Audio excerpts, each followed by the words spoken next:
ময়মনসিংহের ভালুকায় মহানবী সাল্লাল্লাহু আলাইহি ওয়াসাল্লামকে নিয়ে কটূক্তি করায় গণপিটুনিতে যুবক নিহত, মহাসড়ক অবরোধ। বিস্তারিত দেখুন ময়মনসিংহ থেকে গোলাম কুদ্দুসের প্রতিবেদনে।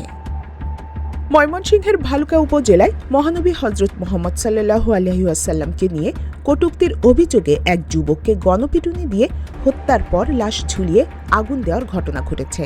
এ ঘটনাকে কেন্দ্র করে ঢাকা ময়মনসিংহ মহাসড়ক প্রায় 2 ঘণ্টা ধরে অবরোধ করে রাখে উত্তেজিত জনতা। নিহত যুবকের নাম দীপুচন্দ্র দাস। তিনি তারাকান্দা উপজেলার রবিচন্দ্র দাসের ছেলে এবং ভালুকার জামিরদিয়া এলাকার পায়োনিয়ার নেটওয়ার্কস বিডি লিমিটেড কারখানার শ্রমিক ছিলেন। স্থানীয়রা জানান, মঙ্গলবার রাত 8:45টার দিকে জামিরদিয়ার ডুবালিয়াপাড়া এলাকায় কারখানার সামনে নবী সাল্লাল্লাহু আলাইহি ওয়াসাল্লামকে নিয়ে কটূক্তির অভিযোগে দীপুচন্দ্র দাসকে আটক করে একদল লোক। এরপর তাকে গণপিটুনি দেওয়া হয়। এক পর্যায়ে তিনি ঘটনাস্থলে মারা যান। আমি কটূক্তি করেছি, তাই এলাকার মানুষ মিলে তাকে মারে ফেলেছে। পরে উত্তেজিত জনতা মরদেহটি স্কয়ার মাস্টারবাড়ি এলাকায় ঢাকা ময়মনসিংহ মহাসড়কের ডিভাইডারের একটি গাছে ঝুলিয়ে দেয়।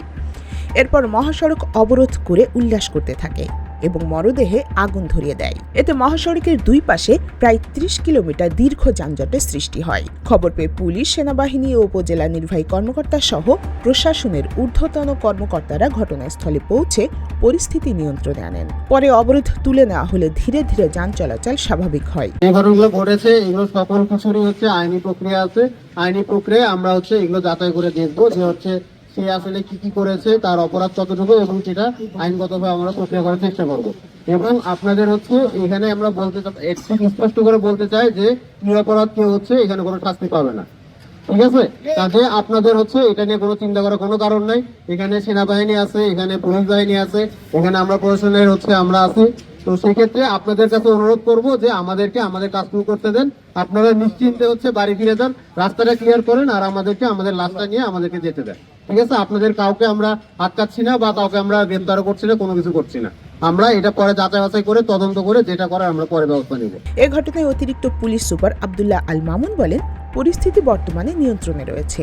ঘটনার সঙ্গে জড়িতদের শনাক্ত করে আইনের আওতায় আনার প্রক্রিয়া চলমান রয়েছে।